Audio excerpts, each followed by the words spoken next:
Since taking the reins of the agriculture sector in August of 2020, Agriculture Minister Zulfikar Mustafa has been directing significant resources towards revamping the extension arm of his ministry. He has stressed time and time again that he desires an extension arm that is more responsive to the needs of the nation's farmers and can provide service wherever it is needed. To this end, the extension staff of several agencies have been exposed to rigorous training in all disciplines, be it crops or livestock, weather forecasting, etc., training that is now beginning to result in a more efficient level of intervention from this arm of the ministry. Just this past week, extension staff of the National Agriculture Research and Extension Institute NARI were exposed to training through a workshop on the efficient use of fertilizers, biofertilizers, and nutrient management. The workshop was conducted by the United States Agency for International Development, USAID, and held at the Guyana School of Agriculture's auditorium.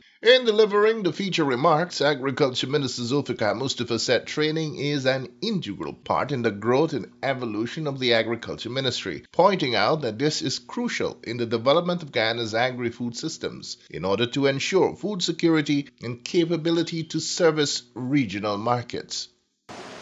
Our national policies are aligned with CARICOM Vision 25 by 2025. Guyana, as the lead head for agriculture in CARICOM, has been on the fast and track to replacing imported food and being a major regional exporter of food. We have no option but to rapidly increase our food production to bridge the productive gap to be able to fully meet our regional and international needs.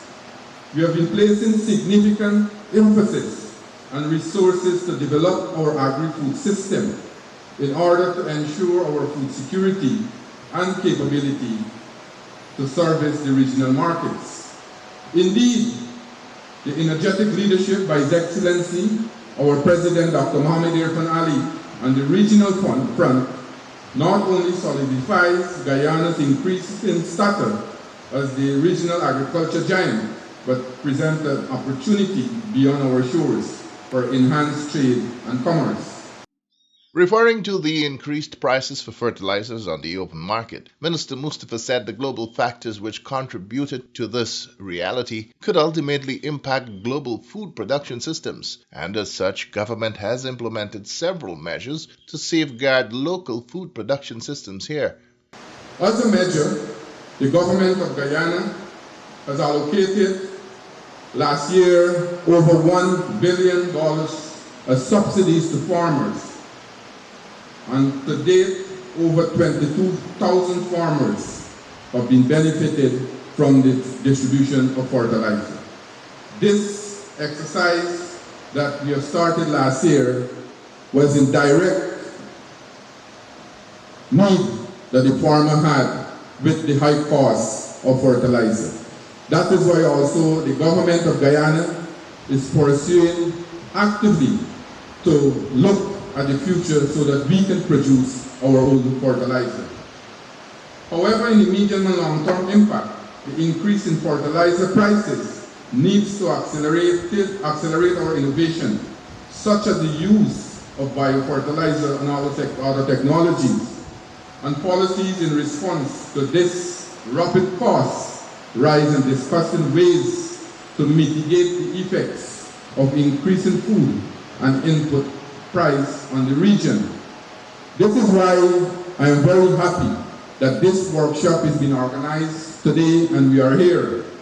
The government is currently driving agriculture by increasing production and productivity through the expansion in acreage, increasing the use of technology at various levels and best practices. You may recall things such as the cage culture, fishing, shade house technology, biotechnology in the rice sector, biofortified rice, artificial insemination in livestock, embryo transplant in livestock, and also when I said biofortified rice, we are now, I was just talking to the rep from USAID that we are now growing the zinc in the rice as a supplement so that that can attract preferential price for the Caribbean as one where we can bring in large revenue at once, but at the same time provide highly nutritious rice in the zinc in the rice. The Agriculture Minister also pointed to progress being made on the value-added front, noting that this is another important development for the local agriculture sector. Minister Mustafa told the gathering that Guyana and the rest of the region must, as a matter of urgency, realize a 60% increase in production and productivity through enhanced agronomic and other farm management practices, and do this without having to utilize additional lands. It is necessary as we in Latin America and the Caribbean consolidate our role as the world's largest net exporter of food. As we continue to position ourselves as the lead exporter in CARICOM, we will be partnering with the private sector to establish regional food hub. This food hub is expected to provide coordinated approach for the efficient aggregation, distribution, and marketing of commodities across the region. Principally, it is important to note that as the global population increases, which is estimated to reach 9 billion by 2050, we need to produce 60% more food in the same land. I want to stress on that. We need to produce 60% more food on the same areas of land that we are now cultivating. We must improve agriculture productivity and farm performance, particularly in the region where food is more needed. And we have to do so sustainably, not jeopardizing the food security of generations to come. Mineral fertilizers are essential to achieving food security. Half the foods consumed today originates from the use of fertilizer. Biofertilizers function as the key player in sustainable agriculture by improving soil fertility, plant tolerance, and crop productivity. Efficient use of nutrition can be achieved by the adoption of best nutrition management practices by selecting the right fertilizer product and applying the right amount at the right time and place to match plant needs and reduce nutrition losses.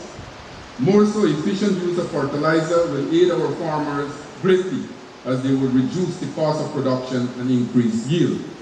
For this initiative to be successful, we need our extension officers, who are the important link between the government, the private sector, and the farmers, to be proactive and to extend our reach and services into every villages, region, and to every farming and farmers in our country, farming community and farmers in our country. Our extension officers must be well trained, informed, and equipped. As such, the ministry is placing great emphasis on strengthening our extension system. In fact, we have already begun to take steps to reform what we already have in place. We need your support and cooperation to achieve this, and this training is a step in the right direction. Minister Mustafa thanked the USAID for their support of the local agriculture sector in providing the technical support and training of stakeholders in the sector, ensuring that farmers are the ultimate beneficiaries of sound technical support and guidance.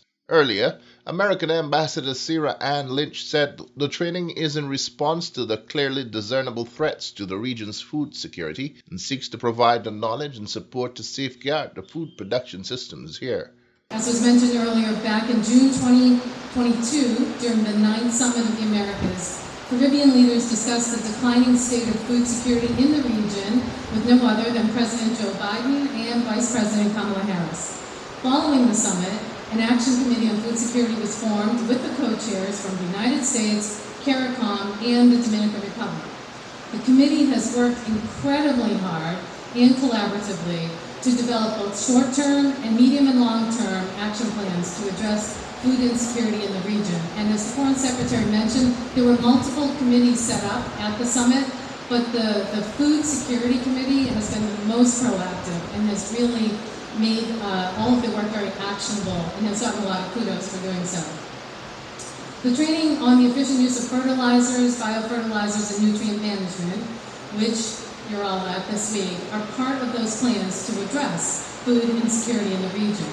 And we're also happy, very happy, that this effort will cover both classroom and field work, so many of you can focus on very practical areas.